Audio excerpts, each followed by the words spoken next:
Hello दोस्तों, स्वागत है आपका आपके अपने चैनल मार्केट सपोर्ट में।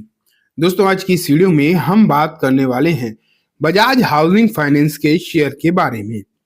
अगर आप देखोगे तो आज ज्यादातर शेयर्स आपको जो है ठीक ठाक देखने को मिल रहे थे।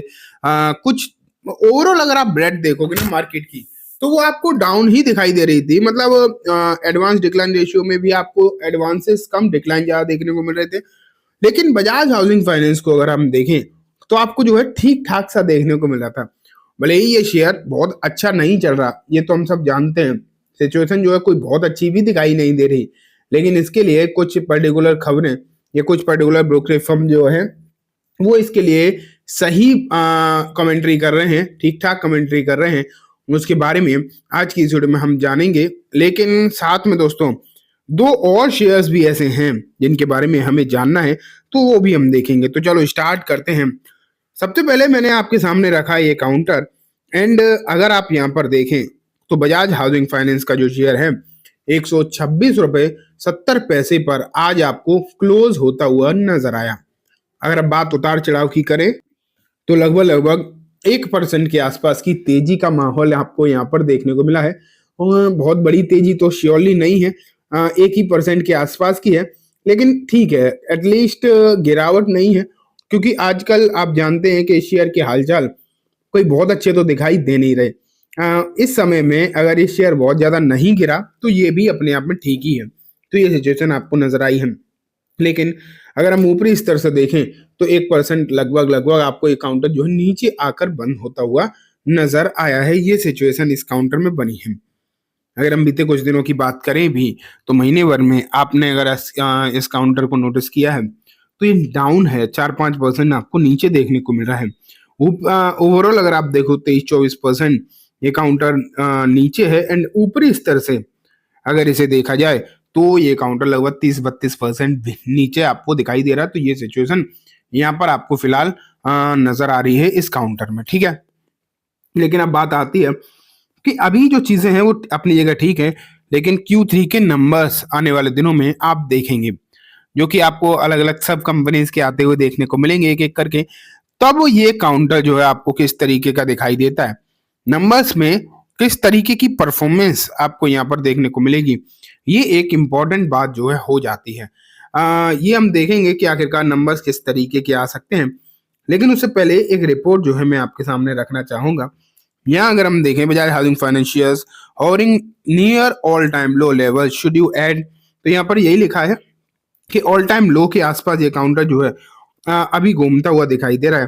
क्या ये इसे जो है ऐड करना चाहिए, मतलब इसे क्या खरीदारी में रखकर चलना चाहिए या फिर इग्नोर करना चाहिए इसे, ये इस वीडियो में फिलहाल है। अगर हम देखें तो कुछ पर्टिकुलर ब्रोकरेज फर्म की तरफ से यहाँ पर बात करी गई है। यहाँ वेल्थ मिल सिक्योरिटी की तरफ से अगर हम देखें देखने को मिल रही है। एंड ये लिखा है कि आने वाले दिनों में, ये तो हम जानते हैं कि रेट कट की जो है बातें काफी ज्यादा हो रही हैं, संभावनाएं भी हैं कि रेट कट जो है हो सकती है आने वाले दिनों में। तो बेसिकली ये लिखा है कि अगर आने वाले दिनों में अगर एक आध भी रेट कट होता है तो बेसिकली वो इस काउंटर के लिए अच्छा साबित हो सकता है। एंड इस उम्मीद में ये शेयर अच्छा कर सकता है आने वाले दिनों में। रेट कट अगर एक आध भी यहाँ पर भारत सरकार की तरफ से, आरबीआई की तरफ से अगर सुनने में आया तो डेफिनेटली इस काउंटर के लिए वो अच्छी खबर के तौर पर निकल कर आ सकता है, और उसके चलते यहाँ पर जो है तेजी का माहौल बन सकता है। तो ये बात तो वेल्थ मिल सिक्योरिटीज की तरफ से यहाँ पर कही गई है, ठीक है। अगर हम आगे बढ़े एंड दूसरे और रिपोर्ट पर चलें तो रवि सिंह है जो रेलीगेट से आते हैं।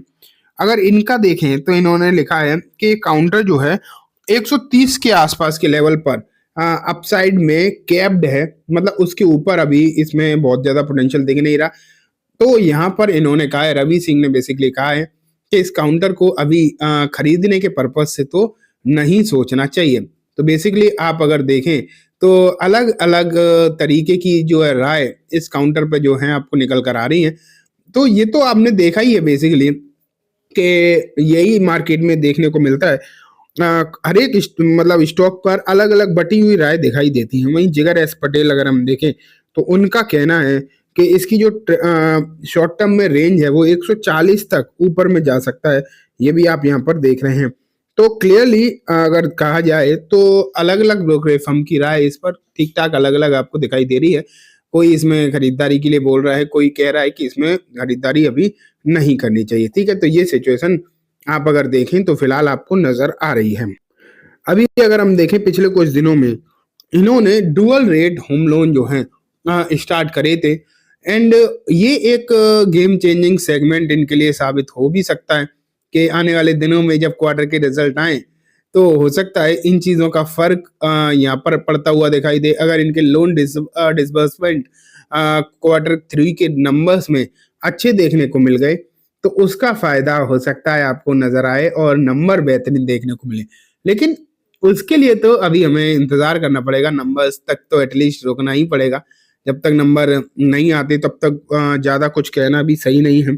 ठीक है, लेकिन इतना उम्मीदें हैं कि इसके Q3 के नंबर अच्छे आ सकते हैं, क्योंकि एक तरीके से भले ही हाउसिंग फाइनेंस सेक्टर में ये कंपनी वैल्यूएशन के अकॉर्डिंग महंगी नजर आती है, सभी कंपनीज के कंपेरिजन में महंगी नजर आती है, लेकिन साथ में हम ये भी जानते हैं कि ये कंपनी जो है पर्टिकुलरली फंडामेंटल वाइज सबसे ज्यादा मजबूत भी है, बिजनेस सेगमेंट वाइज भी अगर हम देखें सबसे ज्यादा मजबूत भी नजर आती है। ठीक है, तो ये बात हो गई। तो ये बजाज हाउसिंग फाइनेंस के बारे में तो एटलीस्ट हमने पूरी तरीके से बात कर ली। अब हम आगे चलते हैं एंड देखते हैं कि आगे दो शेयर्स और जो हमें डिस्कस करने हैं वो कौन से हैं। एंड दोस्तों इस शेयर का नाम है EFC लिमिटेड। तो यहाँ अगर हम देखें आज इसकी जो क्लोजिंग आपको 1% के आसपास नीचे देखने को मिली है, लेकिन इस कंपनी की मैनेजमेंट ने आज जो है एक बोनस अनाउंस कर दिया है। बोनस का जो रेशियो है दोस्तों वो है 1:1।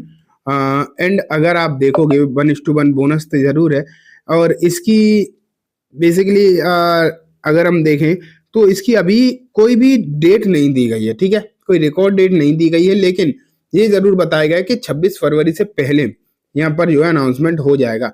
हाँ, अभी रिकॉर्ड डेट नहीं आई, लेकिन आने वाले दिनों में आपको रिकॉर्ड डेट भी देखने को मिल जाएगी। अगर इस शेयर के बारे में हम डिस्कशन करें तो पिछले एक साल में जो रिटर्न आए हैं वो हैं लगभग दोस्तों 74%। वहीं बीते 5 साल में 5000% के रिटर्न कंपनी ने बना कर दिए हैं। तो ये भी रिटर्न जो है अगर आप देखेंगे तो बहुत अच्छे खासे देखने को मिल रहे हैं।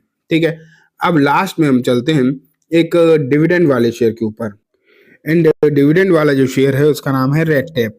अभी एक यही शेयर आपको देखने को मिल रहा है जो अभी आपको डिविडेंड जिसमें देखने को मिल रहा है या खबरें हैं, अदरवाइज अभी कोई डिविडेंड वाला शेयर है नहीं दूसरा।